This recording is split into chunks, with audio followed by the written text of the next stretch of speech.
Hi there, in this video I'm going to be showing you how to use the mean value theorem to prove inequalities. So we have here the mean value theorem. So I won't go over in this video what the mean value theorem is. I'll just tell you how you can use the logic of it to prove inequalities. So let's say we have the question, cosine of x is greater than or equal to the line 1 subtract x, whenever x is greater than or equal to 0. Let's say we wanted to use the mean value theorem to prove this inequality. Now I'm just going to go off and say that this statement here is indeed true, so we don't have to worry about it being wrong. Now the first step in solving this problem is to determine the interval. Now it says right here that x is going to be greater than 0.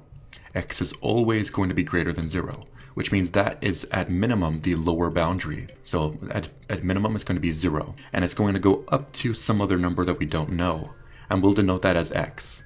So this is our interval here from 0 to x. And when you're using the mean value theorem, it's always the upper interval b subtract the lower interval a. So when solving inequalities of this regard, we're going to be focusing on the left-hand side. Usually you would want to stay away from trying to solve it for something like this, the linear ones. Always work with something that has a curve. It's far easier. So what we want to do is plug in cosine of x. Let's say we had the function cosine of x. Let's say f was equal to cosine of x. And we wanted to use the mean value theorem and plug in all the data. It's going to be cosine of x, because x is the upper boundary, mind you, and that's going to be the b value, subtract f of a, or cosine of 0, divided by, then it's going to be b subtract a, or x subtract 0, and it's going to be equaling the derivative of f for some value c. Now the derivative of cosine is negative sine. It's going to be negative sine of c. So what I want you to recognize is that this value right here, it's equal to whatever this is here. And in particular, this thing here is equivalent to the slope of the function cosine of x within this interval right here, 0 to x. And mind you, this interval is just the statement generally that whenever x is greater than 0. So let's simplify this little statement we have here a bit. Cosine of 0 here is going to be 1. So we have cosine of x subtract 1, and that denominator is just going to be an x. And then we have it equaling negative sine of some number c. And that c value there is some x value that would have the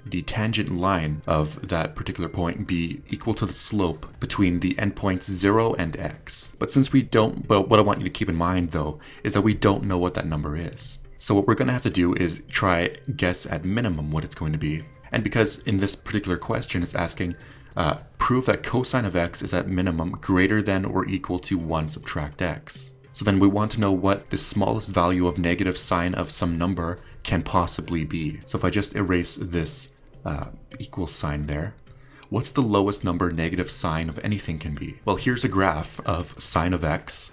And as you can see, whenever x is greater than 0, it's going to take on the roles right here. And look at the minimum value. The minimum value it could possibly ever be is negative 1. We know that this value, the cosine of x minus 1, because it's equal to this, we can also say that at minimum, since this value here, negative sine, is going to be always greater than negative 1 at least, or greater or equal, this here then has to also be greater than or equal to negative 1.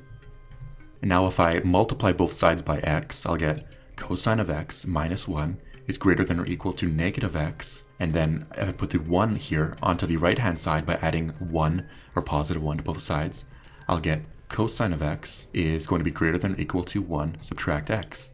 And sure enough, this statement right here is the same as this statement up here. And therefore we proved using the mean value theorem that cosine of x is indeed greater than 1 subtract x whenever x is greater than 0. So let me go over the steps we just took so I can give you a better intuitive understanding. The first step we took was identifying the interval, which is because whenever x has to be greater than 0, it's at least at minimum has to be 0, so that's the first x value, and it's going up to some other number we don't know, so we just put an x there to denote it, and that's the interval 0 to x. After that, we focus on the more complex portion of the inequality, not the one that's linear, preferably, but something like cosine of x, and then we use that number with the interval we found inside the mean value theorem, like we did here, cosine of x subtract cosine of 0. And it's equaling the derivative of something. And this number in particular I stated was equivalent to the slope. And what we wanted to prove was that the slope of this function here was greater than the slope of this function here, using the mean value theorem. So we said at minimum, this value, because it's negative sign, has to be at least greater than or equal to -1. And the reason we used it that it was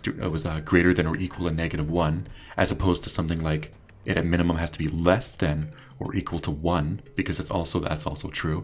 We used that it was greater than or equal to -1 because we wanted to prove that cosine of x was greater than or equal to something else. So we wanted to find the smallest number possible cosine of x could have as a slope. And then once we found that to be -1, we just used some algebra and solved for cosine of x to be all alone. We basically tried to manipulate this portion right here so that it could look similarly to this one here, and we did that, and sure enough, we found it to be true. So I hope you learned something. If you have any questions, feel free to ask in the comment section below, and I do hope you're having a fantastic day.